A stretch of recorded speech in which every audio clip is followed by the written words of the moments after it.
내가 몰랐던 1001가지 성경 이야기 9번째입니다. 거대한 계명판 The Huge Commandment. 10계명을 공립학교 게시판에는 부착할 수 없어도 사유 건물에는 부착할 수 있다. 노스캐롤라이나 주의 숲의 벌판 Fields of the Woods에 있는 산비탈에 12m 크기의 글자에 돌에 새긴 10계명이 있다.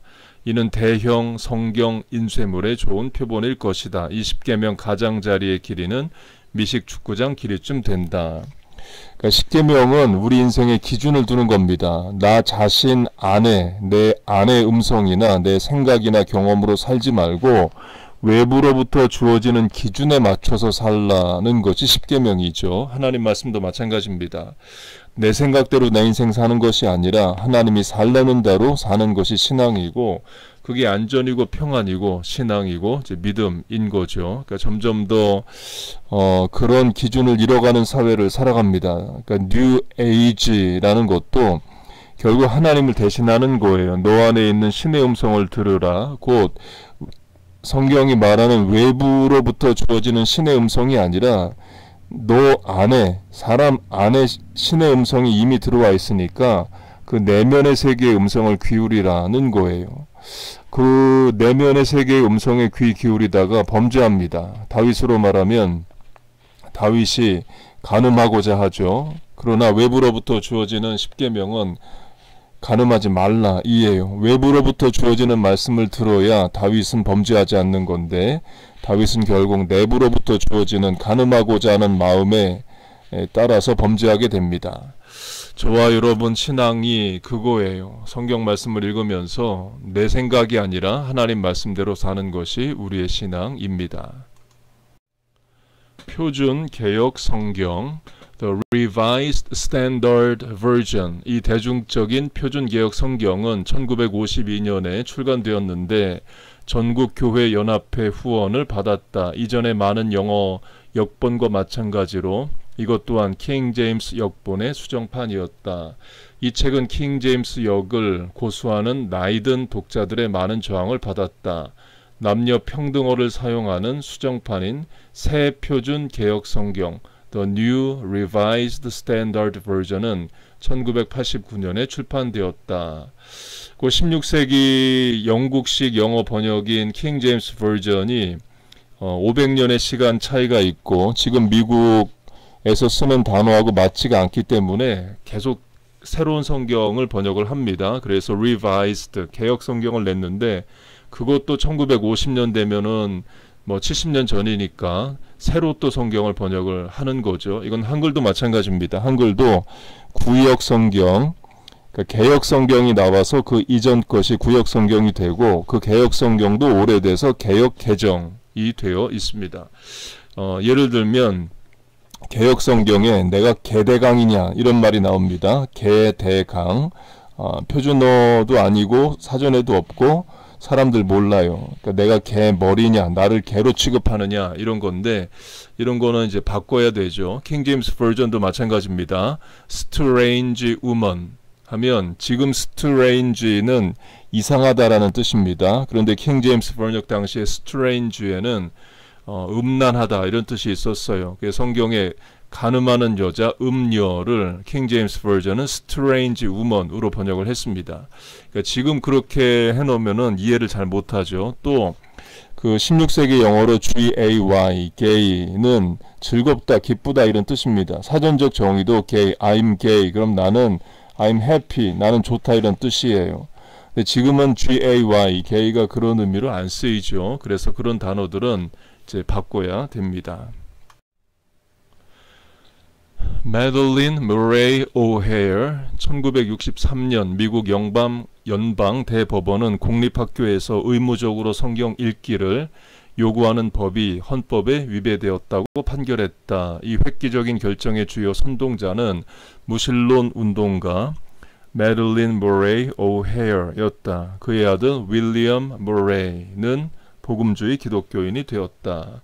곧 미국도 1960년대 초반까지만 해도 공립학교에서 선생님이 수업 전에 기도합시다 또는 성경에 대한 이야기를 해도 그게 전혀 문제가 되지를 않았습니다.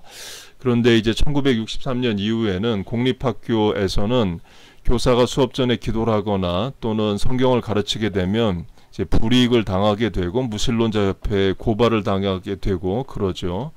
그러니까 지금 미국도 마찬가지입니다. 2020년 현재에 학교 미술 시간에 십자가 그리고 교회 그리면은 특정 종교를 드러냈다고 해가지고 그 미술 그림 그린 건 빵점입니다. 그런데 이제 뿔 달린 마귀, 귀신 이런 거 그리면 그건 그냥 돼요.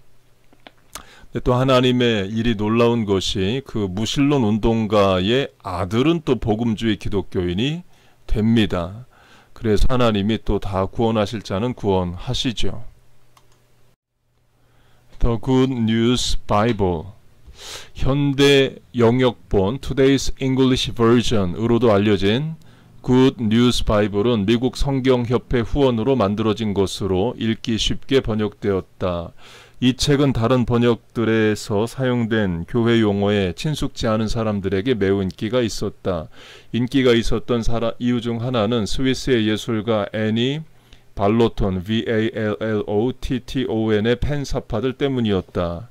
이 굿뉴스 바이블은 쉽게 번역을 한 것이고요. 또 중간중간 그림이 있습니다. 그래서 인기 있는 성경이고 저도 이제 가끔 읽는 성경입니다. 미국 성경협회에서 출판된 거기 때문에 안전하고요.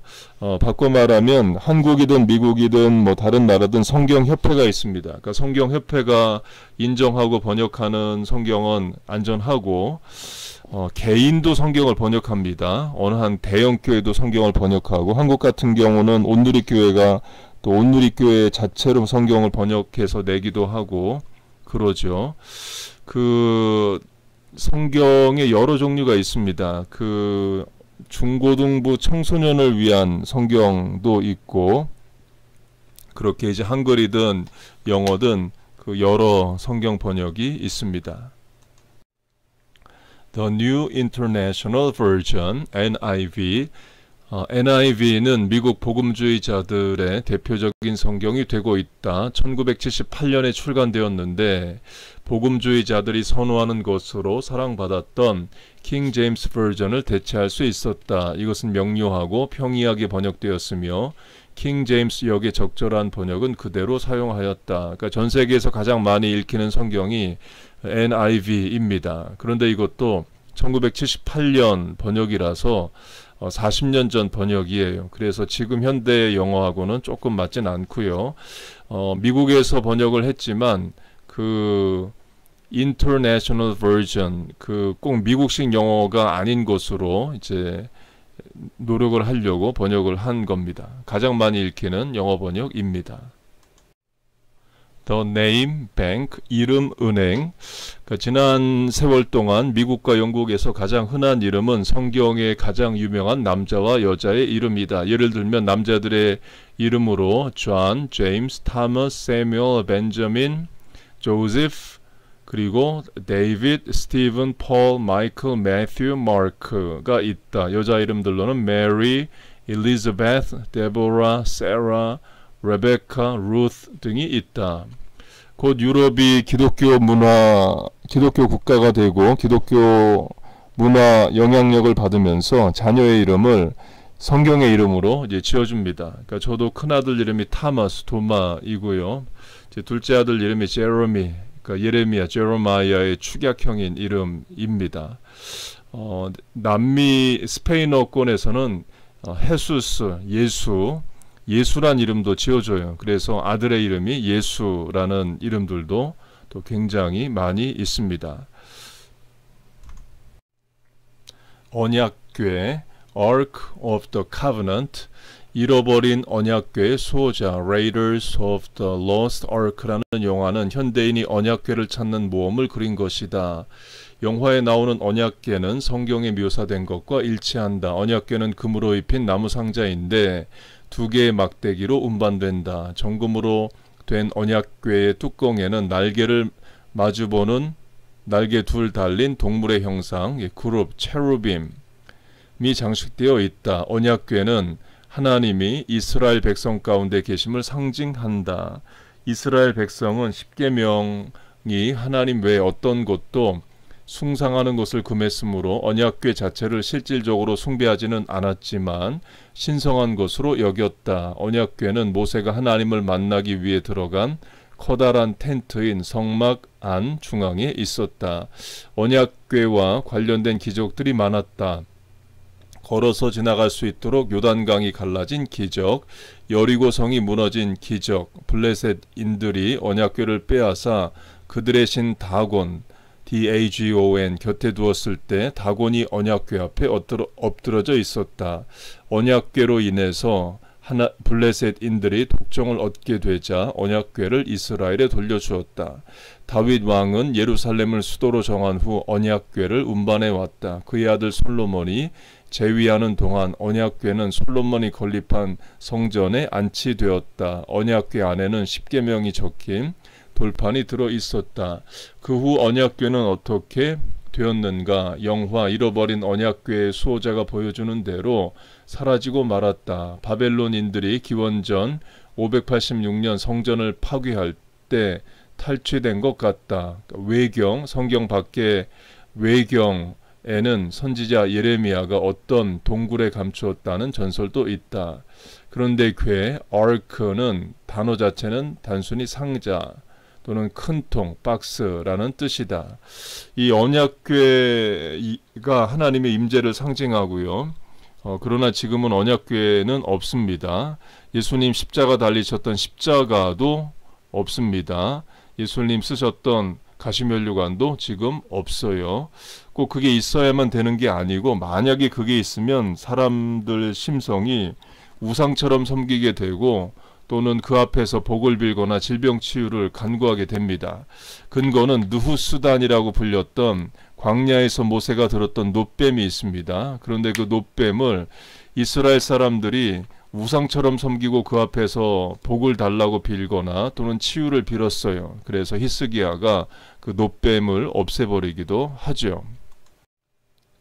성막, 만남의 장막, 태버네크, Tent of Meeting. 신은 어디나 존재하지만 대부분 종교는 신이 계신 성소 Holy Place에 관한 어떤 개념을 가지고 있다. 이스라엘이 예루살렘에 성전을 갖기 전에는 장막, 텐트로 알려진 이동 가능한 성막이 성소였다. 그러니까 이동식 성전인 거죠. 일부 번역본 성경에는 만남의 장막으로 번역하였다. 하나님이 사람을 만나주시는 가시적 장소였기 때문에 Tent of Meeting 이렇게 번역이 됩니다. 이스라엘 민족이 모세에 의해 애굽으로부터 나오고 오래지 않아 하나님은 모세에게 성막과 그에 관련된 의식에 관한 구체적인 말씀을 주셨다. 그러니까 율법을 주셨다는 거죠. 율법은 출애굽 후에 주어집니다. 바꿔 말하면 은혜가 선행하고 그 다음에 의무가 부과돼요. 곧 이집트에서 너희들이 율법대로 잘 살면 너희들 잘 사는 거 보고 출애굽 시켜줄게가 아니라 먼저 출애굽을 시켜준 다음에 구원받았으니까 출애굽을 했으니까 더 이상 바로의 종이 아니니까 이제 하나님 말씀대로 살아라 해서 율법이 주어집니다. 우리도 마찬가지죠. 믿음으로 구원을 얻고 그 다음에 구원받은 자답게 살라는 하나님 말씀의 명령이 의무와 특권으로 주어집니다. 곧 너희들 하나님 말씀대로 잘 사는지 안 사는지 보고 죽기 전에 천국 갈지 지옥 갈지 알려줄 거야. 그게 아닙니다. 믿음으로 구원을 얻고 그 믿음으로 구원을 얻은 자답게 살라고 하나님이 은혜의 또 말씀을 주시죠. 이러한 지침은 출애굽기 26장 27장에 기술되어 있다. 예를 들어 희생동물을 위한 제단, 진설병, 쇼브레드를 위한 탁자, 12덩이의 떡은 이스라엘 12지파를 상징한다. 7가지로 된 촛대, 메노라에 관한 내용 등이다. 성막의 가장 신성한 곳은 이스라엘 대제사장 외에 누구에게도 금지되었는데 이곳을 지성소, The Holy of Holies라고 한다. 예수님 십자가 지실 때 그 지성소와 성소를 가로막고 있던 두꺼운 휘장이 찢어집니다. 위로부터 아래로 찢어졌다 말해요. 하나님이 찢으신 거죠. 사람이 찢으면 밑에서 위로 찢지 위에서 아래로 안 찢습니다. 근데 하나님이 찢으셨기 때문에 위에서 아래로 찢깁니다. 크지만 운반이 가능했던 성막은 솔로몬 왕이 예루살렘 성전을 건립하기 전까지 이스라엘의 예배와 제물을 바치는 중심이었다. 지성소 Holy of Holies, 성막 가장 안쪽에 약 4.5제곱 평방미터의 정사각형 모양의 지성소, 즉 가장 거룩한 장소 Most Holy Place가 있다. 그곳에는 하나님께서 계심을 상징하는 정금이 씌워진 거룩한 상자 언약궤만이 있었다. 사람들의 죄를 속죄하는 상징에 교회 뚜껑에 피를 뿌리는 속죄일 The Day of Atonement 같은 특별한 의식이 있을 때만 대제사장이 지성소에 들어갔다. 훗날 이스라엘의 의식들이 만남의 장막으로부터 예루살렘 성전으로 옮겼을 때에도 성전에 언약궤를 안치한 지성소가 있었다. 이 The Day of Atonement 속죄일을 말하는데요. 현대 달력으로 하면 9월이나 10월에 대속죄일이 오고 또 25시간 그러니까 하루를 넘어서 하는 그 금식 기도가 유대인들이 실천되는 날이고 또 예수님께서 그 화목제로 십자가를 지신 것이 그 아사셀 염소 대속죄일에 죄를 대신해서 지고 죽는 그 속죄 염소로도 비유가 됩니다. 토라, 히브리어 토라는 보통 율법, law, L-A-W로 번역되지만 그 뜻은 방향 혹은 지시에 더욱 가깝다. 유대인들은 성경의 첫 5권, 창세기, 출애굽기, 레위기, 민수기, 신명기를 토라라고 불렀다. 유대인은 여전히 그들의 성경 가운데 토라를 가장 중요하게 여긴다.